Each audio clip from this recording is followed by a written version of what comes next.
Have you ever wondered why someone continues to live in your mind even when they haven't called you, texted you, or spoken to you for weeks? Or even months?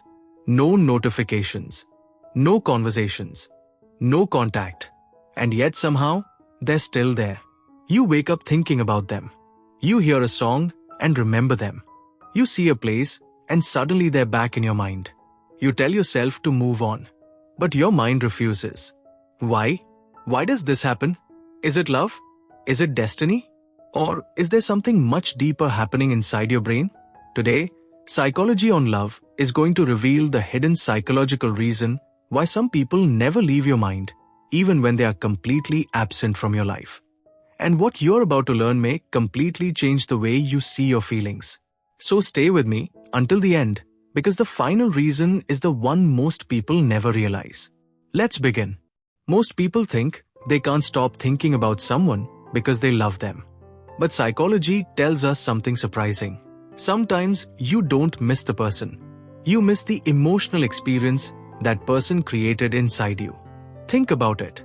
The human brain is not designed to remember people. It is designed to remember emotions. Strong emotions create strong memories. The stronger the emotional impact, the stronger the memory becomes. This is why you may struggle to remember what you ate 3 weeks ago. But you can remember a conversation with someone from years ago. Because emotion creates imprint. And some people leave emotional fingerprints on your mind that are difficult to erase. Especially if they made you feel something you had been missing for a long time. Maybe they made you feel understood. Maybe they made you feel desired. Maybe they made you feel special. Maybe they made you feel seen when nobody else did. Your brain doesn't forget experiences that felt meaningful. It keeps revisiting them. Again, and again, and again. But that's only the beginning. The second reason is something psychologists call the Zeigarnik effect. This principle explains why unfinished experiences stay in our minds longer than completed ones. Think about a movie that ends without revealing the ending. You keep thinking about it. You keep wondering. You keep imagining different possibilities. Your brain hates unfinished stories. And many relationships never truly end. There is no clear closure, no final conversation, no complete understanding, no answers, just silence. And silence creates questions. Questions create curiosity. Curiosity creates obsession. Your mind keeps searching for an ending that never came. And because it never found one, it keeps replaying the story over and over, trying to solve a puzzle that no longer exists.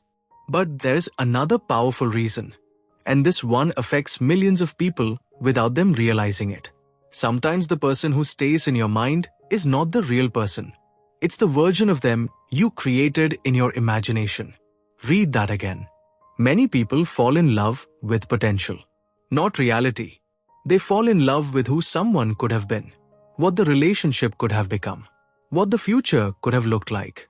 And when that future never happens, the imagination continues the story. Your mind keeps building scenes, conversations, possibilities, dreams. And because imagination has no limits, it can become stronger than reality itself. You don't miss what was. You miss what could have been. And that is one of the hardest things to let go of. Now here's where it gets even deeper. Have you noticed that you think about them more when you're alone? More at night? More when life becomes stressful? There's a reason for that. The brain seeks comfort during uncertainty. When life feels overwhelming, the mind often returns to familiar emotional memories, even painful memories, because familiar pain feels safer than unfamiliar uncertainty. This is why people sometimes return to toxic relationships, not because they were happy, but because they were familiar. The brain often chooses familiar emotions over unknown possibilities. So when you're feeling lonely, stressed, rejected, or emotionally exhausted, your mind may automatically revisit someone from the past. Not because they're your soulmate, but because they became emotionally familiar. And familiarity creates attachment. But perhaps the most powerful reason someone never leaves your mind is this. They triggered something inside you that existed long before they arrived. Let me explain. Sometimes a person doesn't create your wound. They reveal it. Maybe you constantly needed their attention because deep down you feared abandonment. Maybe their distance made you anxious because you've always feared being left behind. Maybe their approval became addictive because you've spent your entire life seeking validation. In these situations, the person becomes connected to an emotional need. And when they leave, the need remains. You think you're missing them, but often you're missing what they represented. Security, validation, connection, acceptance, worthiness. The person leaves. The emotional need stays. And until that need is healed, your mind continues returning to them. Because it believes they hold the answer. But they don't. The answer has always been inside you. Now here's a question. If they came back today, would you really want them? Or do you simply want the feeling you imagine they would give you? Be honest. Many people are not attached to the person. They are attached to the fantasy. And fantasies are dangerous because reality can never compete with them. Reality has flaws. Fantasy doesn't. Reality has disagreements. Fantasy doesn't. Reality has disappointments. Fantasy doesn't. This is why some people spend years thinking about someone who was only in their life for a few months. They're not remembering reality.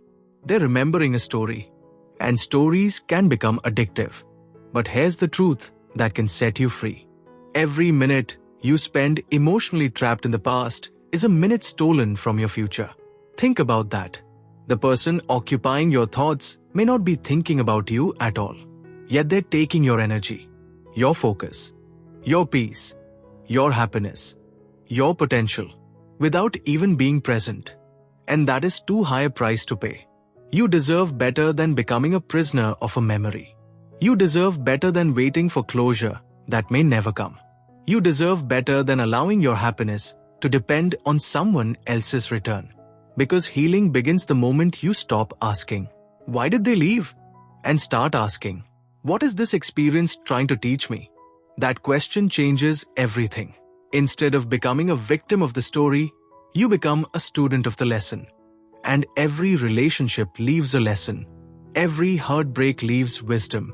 Every disappointment reveals something important about ourselves. The strongest people are not those who never get hurt. The strongest people are those who transform pain into growth. Now I want you to listen carefully. The fact that someone stays on your mind does not automatically mean they belong in your life. Missing someone is not proof of destiny. Thinking about someone is not proof of compatibility. Feeling attached is not proof of love. Sometimes it simply means there's healing left to do. And healing starts when you stop chasing answers from them and start discovering answers within yourself. Because the goal is not to forget them. The goal is to outgrow the version of yourself that needed them. Once that happens, something incredible occurs. The obsession fades. The emotional charge weakens. The memories lose their power. And one day, you'll realize something shocking. You went an entire day without thinking about them. Then a week. Then a month. And eventually they become just another chapter in your story, not the entire book. Before we finish, I want you to remember this powerful truth. Someone can be a lesson without being a lifetime. Someone can be meaningful without being meant for you. And someone can leave your life while still helping you become the person you were meant to be. Never forget that. Your future is waiting. Your happiness is waiting. Your growth is waiting. Don't stay trapped in a chapter that has already ended. Turn the page. The best part of your story may still be ahead. If this message touched your heart, take a moment right now and subscribe to Psychology on Love. Because on this channel, we don't just talk about relationships. We uncover the psychology behind love, attachment, heartbreak, attraction, and human behavior so you can understand yourself on a deeper level. Like this video if you learned something valuable. Share it with someone who can't stop thinking about a person from their past. And in the comments, answer this question. Have you ever struggled to stop thinking about someone who is no longer part of your life? Your story might help someone else feel less alone. Subscribe to Psychology on Love, and I'll see you in the next